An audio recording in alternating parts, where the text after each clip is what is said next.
Tengo un bowl de palomitas. I have a bowl of popcorn and my delicious salsa valentina. Hola mi gente y bienvenidos a Spring Spanish. I'm Paulísima, one of the Spanish teachers at Spring Spanish y tu favorita, por supuesto, and your favorite, of course. Como algunos ya saben, as some of you may already know, watching TV is one of the funnest ways to learn a new language. This improves our listening skills, which can also help our fluency. Our weekly YouTube lessons are, of course, also a good way for you to improve your Spanish. Mis videos salen los viernes. My videos come out on Fridays. And in total, there are 5 lessons per week, de lunes a viernes, from Monday to Fridays, by me y los otros maestros de español and the other Spanish teachers aquí en el canal de YouTube de Spring Spanish. If you haven't done so, what are you waiting for? Subscribe to the channel right now y dale click a la campanita. Dale click a la campanita. Yeah, that's right. Click on that little bell so you can always be in the know of when we have new lessons. Anyway, back to watching TV. Netflix is a great recurso. It's a great resource to improve your Spanish. En este video vamos a explorar, in this video we will explore 5 Netflix originals that can come very handy as you try to improve your Spanish game. In a moment, I'm going to tell you what is the best method that you can use to watch these Netflix originals to make the best of them. I will also reveal the typical mistake, a very common mistake that a lot of learners do when they're trying to use TV as a means to improve their Spanish. Stay until the end so you can learn what this mistake is and you make sure you're not making it. Ahora sí, empecemos.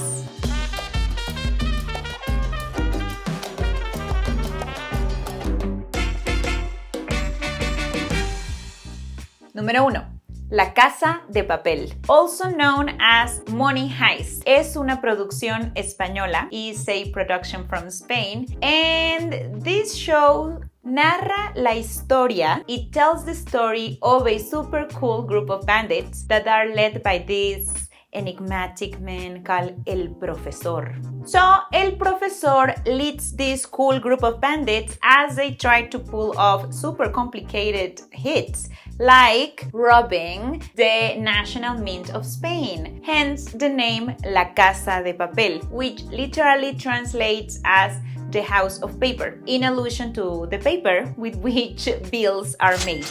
Pay attention to their accent. They're from Spain, so they speak Spanish differently than the rest of the Spanish speakers of the world, really. So pay attention particularly to the way they pronounce letter C, S, and Z, and the way they use words like vosotros.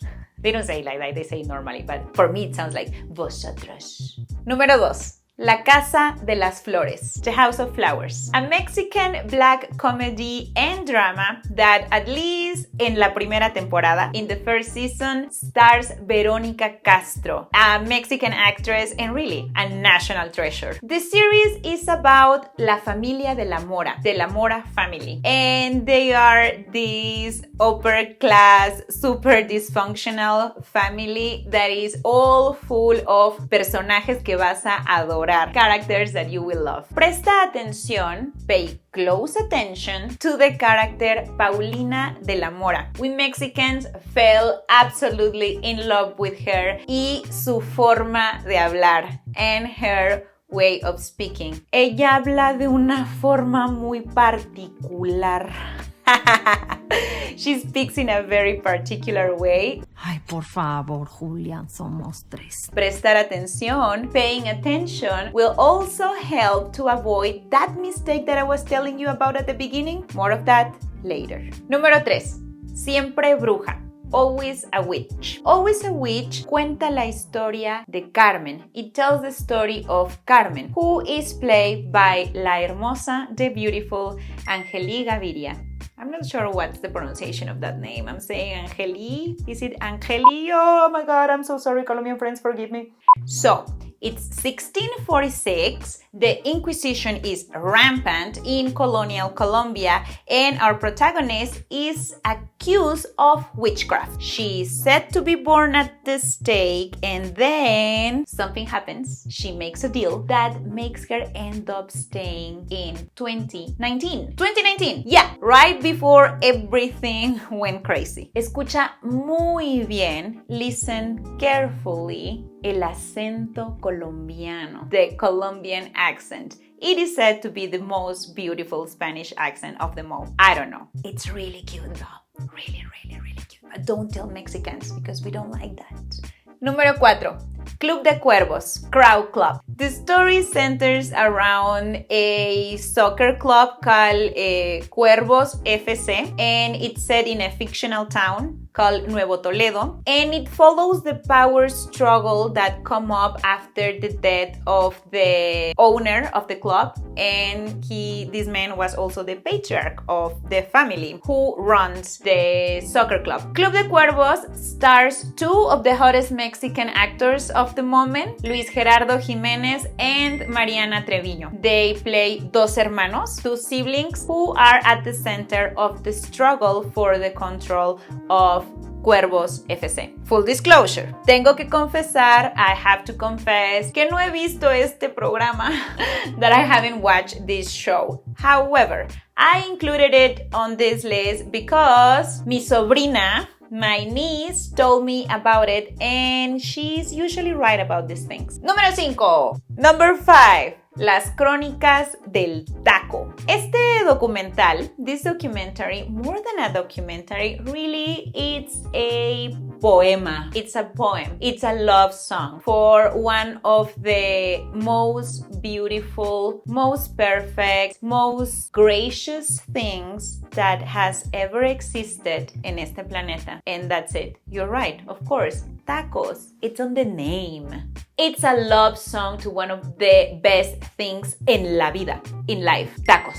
Las Crónicas del Taco, the Taco Chronicles, tells everything that there is to know about Mexico's most beloved street food. Its origins, its variations, the stories around them, the ways you can make them. It's just watch. Just watch it, and trust me, you're not gonna regret it. Yes, Las Crónicas del Taco is beautifully made, and it does what it's supposed to do. It does justice to el taco. It does. If you love food, te va a encantar Las Crónicas del Taco. You're gonna love the Taco Chronicles.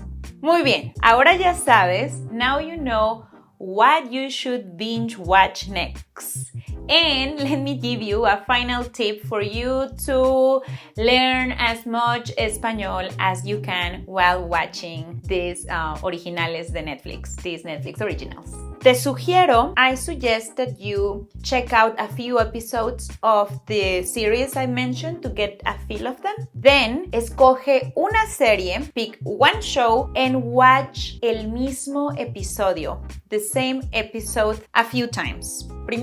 First, you should watch the episode with English subtitles. Alright, this is for you to know what the episode is about, to, get to know the plot and the characters. And only after that, then proceed to watch the episode with the original audio en español and los subtítulos en español and the subtitles in Spanish. Do this only after you have watched the episode with English subtitles. Now, obviously, you don't need to do this for every single episode. I will do it with the ones I like the most, so it doesn't get boring. And it's very important that you do it every now and then, so you can focus more on finding common phrases that the characters say, identify them, and then repeat them. Haz esto un par de veces, do this a couple of times, and make sure that as you are watching and listening, write down expressions that keep popping up on change and that you can hear them throughout the episode. These would be chunks. Yeah, chunks. chunks of Spanish. Chunks of Spanish can be very helpful for you to learn and for you to become fluent because you can start using them right away.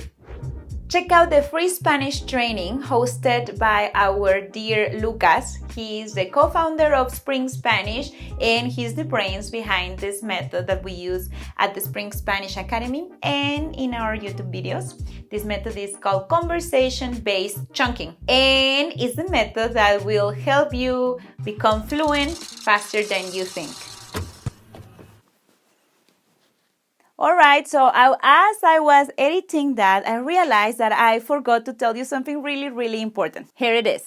If you don't pay attention to what is actually being said, you might just subconsciously ignore it and end up just reading the subtitles. And that's not going to help you. Because if you don't make it a point, you might just immediately go to read the subtitles because, your brain will do that to save energy. If you do that, if you just go and read the subtitles, you're not going to learn any Spanish from watching any of the shows that we talk about in this video or any, really. So make sure you don't do that mistake. Trust me, you're going to thank me later. Okay, that was it. Now I'm off to watch The Crown.